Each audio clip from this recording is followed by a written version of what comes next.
हजुर गइरहेछ हेर्नुहोस्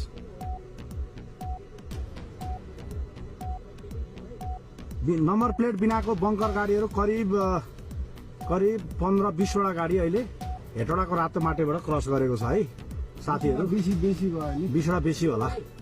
जाँदैछ कुनैमा पनि नम्बर छैन पुरै इन्डियाले बङ्कर कहाँबाट आयो यार यत्रो? इन्डियाले पठाएको जस्तो लाग्यो इन्डियाले यो कलर पनि इन्डियाको जस्तो ओ माई गॉड यार इन्डियाको के हो यो?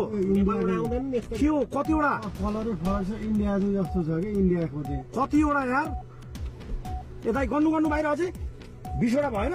बेसी हो इन्डियाले चाहिँ पठाएको ओ माई गॉड ल गर्दैछौँ नेपालमा छ र भने ओहो हो इन्डियाको के हो